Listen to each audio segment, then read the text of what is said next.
Bueno, señorita. ¡Qué Bueno, ya bien! que ya es el quinto, el sexto, el decimoctavo ya que Ya llevamos, hemos perdido la ya, cuenta, ya hemos ya perdido hemos la perdido la cuenta. cuenta. Sí. ¿Qué tal? ¿Cómo está, señorita? Bien, ¿no? Bueno, muy bien, todo genial. Además, muy contenta porque ya poquito a poquito vamos a poder empezar a ver a los chicos también, saber cómo están, cómo se están organizando el trabajo y Sí, cómo se encuentran. O sea, que eso sí. es una maravilla. La verdad que están trabajando muy bien esta gente, Sí, ¿eh? Segundo A, sí. segundo B, segundo C. La verdad que La verdad que sí, estamos muy contentos y que sigan así, que sigan sí. así, que tenemos que estar preparados para el año que viene, aunque el año que viene ellos en tercero tienen geografía, pero tienen que Ujú, saber mucho lo que es la historia, repasando, como vamos a repasar ahora esta semana, señorita. Bueno, no eso es. quiero ser pesado, señorita, vamos a empezar. Vamos a ver si este vídeo es más cortito que los que hemos tenido anteriormente. ¿Eh? Eso Que es. sea, Vamos a intentar y lo vamos a conseguir, Venga, por lo menos. señorita. Pues empezamos, señorita, empezamos. Bueno, pues fijaros, nosotros el otro día vimos el tema 5, ¿vale? El fin del mundo antiguo. Y ahora comenzábamos un apartado totalmente diferente que era el tema 6, el Islam. ¿Por qué necesitábamos hablar del Islam? Porque realmente el Islam llegará hasta la península ibérica. Entonces, para poder hablar de la península ibérica y de cómo se forma a lo largo de los siglos, necesitamos conocer lo que es el Islam. ¿De acuerdo? Además, este tema, aunque era un poquito pesado, sí que es verdad que había algunas cositas que os gustaban y que solíais recordar. Así que vamos a ir recordándolas, vamos a ir comentándolas. Esto es un repaso general, hay muchos detalles que no diremos, pero bueno, por lo menos para que así tengáis alguna que otra idea. Fijaros, ¿dónde surge el Islam? ¿Cuál es el origen del Islam? Bueno, pues el Islam surge en la península de Arabia, ¿vale? Esta de aquí, ¿de acuerdo? Esta que está aquí en moradito. Fijaros, prácticamente cruzando el mar Mediterráneo, nos encontraríamos a la península ibérica, ¿de acuerdo? Bueno, pues el Islam surge en la península de Arabia. Sería una religión monoteísta, eso quiere decir que creen en un solo Dios. Pero previamente a que llegase esta religión del Islam, la zona de Arabia era una zona politeísta y que además vivía en lo que se conocen como tribus o caravanas. ¿De acuerdo? Ellos se dedicaban sobre todo en la península de Arabia a comerciar en caravana. De hecho, el fundador de esta religión, que ya ahora lo hablaremos de él, era un comerciante también. ¿De acuerdo? Bueno, ¿quién funda o fundamenta esta religión? Bueno, pues será este señor que veis aquí, que se llama Mahoma. ¿De acuerdo? Fijaros, Mahoma era un comerciante y en el año 610 él dice que tiene una revelación de Alá que le dice a través del arcángel Gabriel que tiene que extender una nueva religión. ¿De acuerdo? Entonces esto Mahoma se lo lleva como que se le interioriza muchísimo y decide convertirse en una especie de profeta de esta nueva religión. ¿De acuerdo? Fijaros, ¿cuáles serían esas creencias que Mahoma fundamenta o crea? Bueno, pues primero, que creen en un solo Dios, que es Alá. Por otro lado, el rezo o la utilización del Corán, como al modo en el que nosotros utilizaríamos la Biblia, ¿de acuerdo? Además del uso de la mezquita. ¿De acuerdo? Fijaros, antes de seguir con lo que serían las creencias y un poco cómo fue todo esto en la vida de Mahoma, sí que me gustaría comentar un poquito que recordéis que ellos tienen un templo específico que es la mezquita, ¿de acuerdo? En la torre, en que se llamaría minarete o alminar, el muacín llamaría la oración, ¿de acuerdo? Y entonces todos aquellos que tengan que ir a rezar entrarían. ¿De acuerdo? Ya sabéis que había una fuente de las abluciones para entrar purificado dentro de lo que sería el templo, además de esta zona que era el patio o el san, y dentro se encontraría la sala de oraciones, que se llamaba también Haram. ¿De acuerdo? Sabéis que el muro este se llamaría muro de la Qibla, que es el muro que mira hacia la Meca. Y además en el centro había un nicho que se llamaba Mihrab, ¿vale? Que era como la zona como más sagrada de la zona. Además de Señorita, eso, una señorita, especie... señorita, Sí, sí, señorita, sí, sí. señorita, señorita, señorita, usted está en Córdoba, usted está en Sí, el sitio donde está la mezquita de Córdoba. eso es, Tiene mucho parecido lo que hay. Lo que pasa es que se convirtió al catolicismo una parte, eso es. pero prácticamente lo tiene todo la mezquita de Córdoba. ¿A De que sí, hecho, señorita? conserva prácticamente la estructura, lo único es que dentro de la sala de oración, pues los católicos instauraron lo que es la catedral, pero lo que es Exactamente. la forma responde a esto. También hay su patio, su alminar, sus salas de oraciones y el mihrab y el minbar sigue existiendo, ¿de No, acuerdo? no le quiero decir nada sobre Córdoba, pero la torre, el minarete en Sevilla es más bonito que la de Córdoba. Ay, Eso es polémica, bueno, señorita, eso es polémica. bueno. Y otra cosa, señorita, y otra cosa. Ahora mismo los musulmanes están en lo que es el Ramadán. Eso Pues es, también lo tenemos que saber porque parte de lo que usted está diciendo están haciendo ahora los musulmanes. efectivamente. Continúe, señorita, continúe. Muy bien, pues visto que Mahoma implanta una religión en la que se cree en un solo Dios que es Alá, se reza a través del Corán y se reza en un espacio que se llama mezquita, que es este que veis aquí, ahora es importante que sepamos un poco qué pasó con esta religión. Fijaros, en realidad, cuando Mahoma dice todo esto de la religión y fundamenta toda esta religión, a la mayoría de personas que vivían en esta zona de Arabia no les hacía muchísima gracia. ¿Por qué? Porque, bueno, pensaban que iban a perder comercio, peregrinaciones, que si llegaba una nueva religión que además creía en un solo Dios, pues a lo mejor se quedarían y perderían el dinero. Total, que en ese momento Mahoma será muy perseguido y él, que vivía o que se encontraba en la zona de la Meca, acabaría trasladándose a la zona de Medina. ¿De acuerdo? En la zona de Medina él estará unos 10 años, del 622 al 632 aproximadamente. ¿De acuerdo? Y fijaros, ¿qué es lo que hace en ese momento? Bueno, pues básicamente lo que hace es formar un ejército para poder volver a su tierra e instaurar el Islam como religión oficial. ¿De acuerdo? Además, de hecho, el 622, que es digamos, traspaso de una tierra a otra, es el inicio también del calendario musulmán. ¿De acuerdo? Sabéis que los musulmanes no tienen el mismo calendario que nosotros, ¿vale? Entonces, para ellos los años no funcionan igual que funcionan para nosotros, porque pues nosotros nos dirigimos o nos regimos, perdón, por el calendario cristiano, ¿de acuerdo? Nosotros echamos años en adelante o en atrás en función de Cristo, ¿vale? Bueno, pues ellos en función de Mahoma, ¿de acuerdo? Fijaros, lo que estaba diciendo, ¿no? 10 años después regresaría Mahoma con un ejército y finalmente la religión musulmana se instauraría en toda esta zona de Arabia. Y cuando muera Mahoma en el 632, todo esto se expandirá a lo largo de Europa, ¿vale? De Europa, de Asia y de África.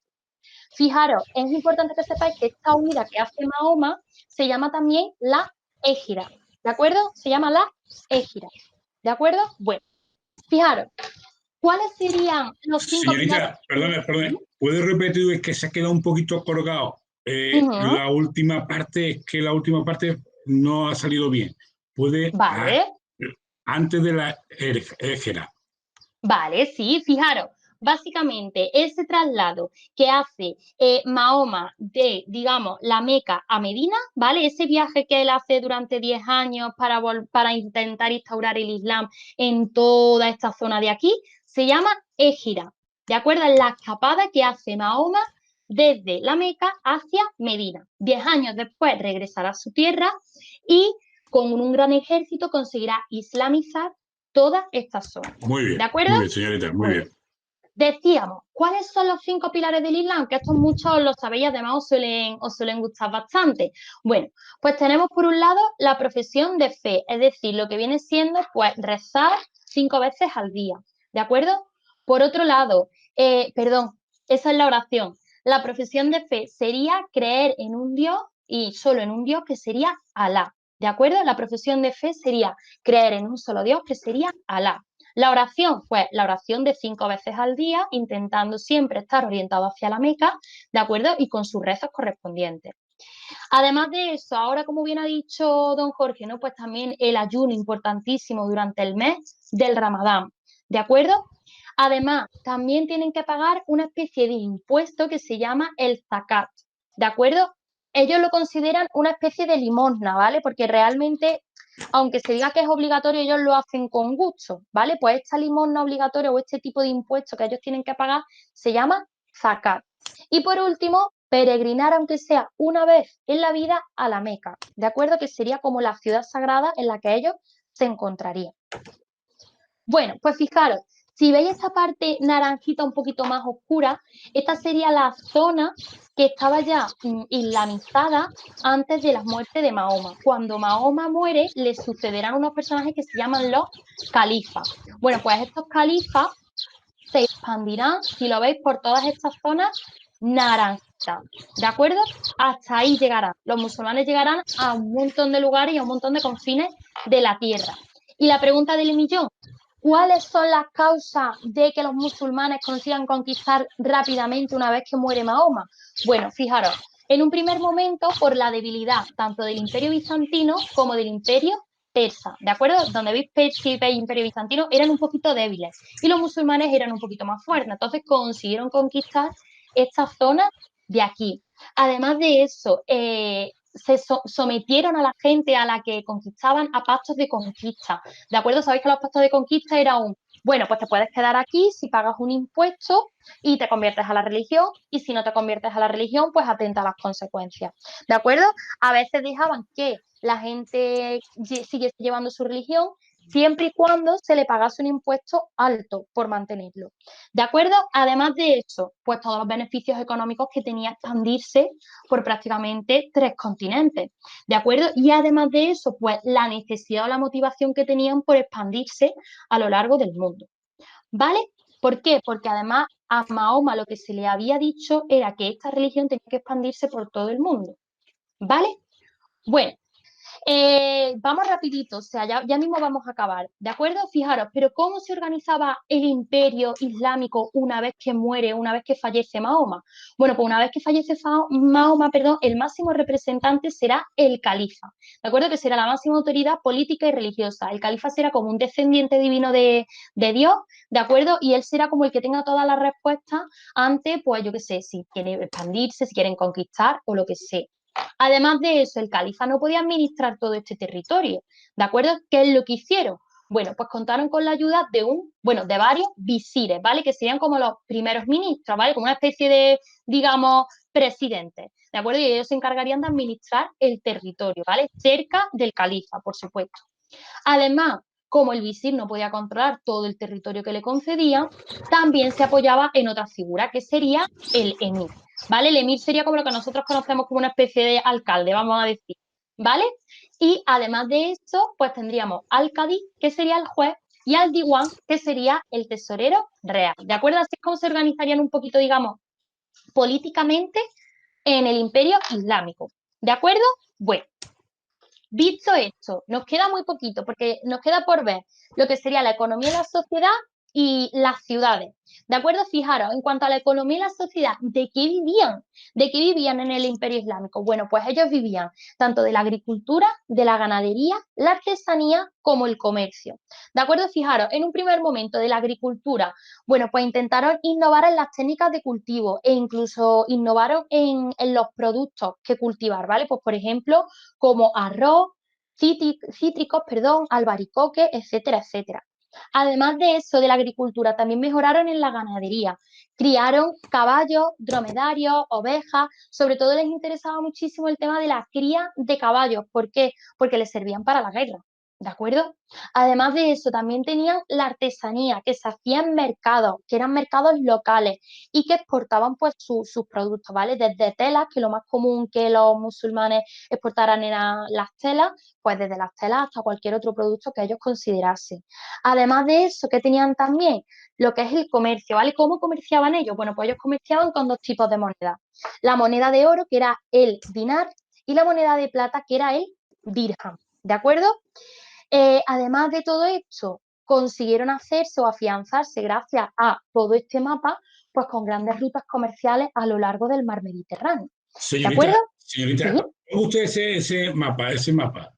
¿Cómo usted ese mapa? ahí está. ¿Ha visto usted que desde que empezamos con lo que es Mesopotamia, las primeras civilizaciones, Ujú, Mesopotamia, hemos visto Egipto, hemos visto lo que es la parte, ahora mismo estamos con Arabia, con lo que es el Islam. ujú, Importantes civilizaciones están en esa zona del mundo, en esa zona eso es. del mapa. Es decir, que ahí parten muchos de los que son lo que hay.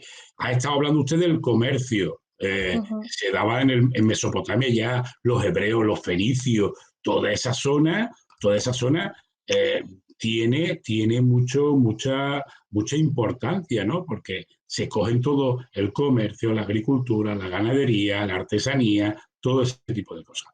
Eso es, totalmente, vamos, de hecho se estudian las grandes civilizaciones y tienen esos nombres y por eso nosotros los estudiamos a día de hoy en los libros de historia, ¿no? Por la importancia que tuvieron y como bien dice don Jorge, en esta zona sobre todo de aquí, ¿de acuerdo? Bueno, visto todo esto, ¿qué vamos a ver o qué nos queda por ver? Bueno, pues cómo se organizaba un poco la sociedad.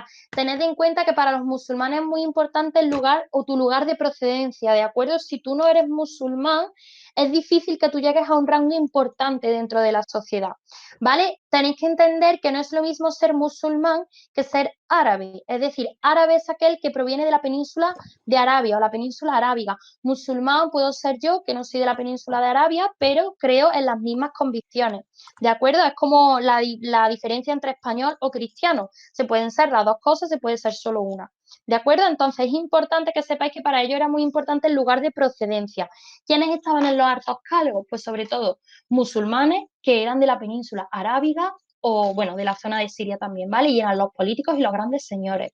Luego estaban los bereberes, que además todas estas culturas las vimos, este tipo de sociedades las vimos. Los bereberes, que eran los pequeños señores y un poquito más humildes. Luego teníamos a los muladíes. Y por último, de otras religiones, pues teníamos a los judíos y a los mozárabes, que eran de origen cristiano. Y finalmente, en la pirámide, lo más abajo, estaban los esclavos. Tenéis que entender que la sociedad musulmana era una sociedad muy jerarquizada, ¿vale? Y establecida sobre todo por el lugar de procedencia del que viniese. ¿De acuerdo? Bueno, y para terminar, vamos a hablar un poco de las ciudades, ¿de acuerdo? Las ciudades musulmanas son muy peculiares. Si nosotros la comparásemos con una romana, las ciudades romanas eran ciudades súper cuadriculadas. Sin embargo, las ciudades musulmanas, aunque son ciudades grandes, son muy desorganizadas, desorganizadas e irregulares. Y además, pues obviamente, pues tenían sus propios espacios. Ya recordamos que toda la zona de la ciudad que era amurallada se llamaba Medina y lo que se encontraba a las afueras eran los arrabales, ¿de acuerdo? Dentro de la Medina, pues podíamos encontrar, por ejemplo, la mezquita, podíamos encontrar el zoco, que era el mercado local, podíamos encontrar la alhóndiga, que estaba enfrente normalmente del zoco y que era donde se guardaban todos los productos que se venderían en este zoco. También teníamos la alcazaba, que se encontraba coronando esta Medina. Y bueno, pues luego tendríamos pues otros tipos de espacios, como por ejemplo los baños, etcétera. ¿De acuerdo? Así que, bueno, don Jorge, yo ya he terminado. Decirle que a nuestros alumnos que donde viven hay una representación muy grande del mundo árabe, en lo que es la Ujú, ciudad, murallas, puertas, alcázar, todo este tipo de cosas. eso Pues, es. hombre, es una visita que tenían los alumnos de segundo, que es la visita del alcázar. Pues Ujú, decirle que es una visita espectacular. Yo que he estado trabajando en el Alcázar, lo conozco ujú. muy bien y la verdad es que es una maravilla, una maravilla. Hombre, Como es un todas las regalito. ciudades, fui a una ciudad que no creía que tenía nada árabe, es como Zaragoza. Pues a mí me Mm, encantó Zaragoza como punto arquitectónico cultural árabe, es muy bonita. Valencia también tiene muchas cosas árabes. Por lo tanto, el mundo árabe nos dejó mucho legado muy importante, ¿no? Muy eso es. importante. Sí. Pues nada, señorita, hemos terminado. Bueno, Yo pues creo que nada, eso es. hemos sido breve. El que Lo más hemos sería soy intentado. yo. No, para nada. Sí, lo hemos intentado, por lo menos lo hemos intentado. Bueno, pues Bueno, nos vemos. adiós. Adiós.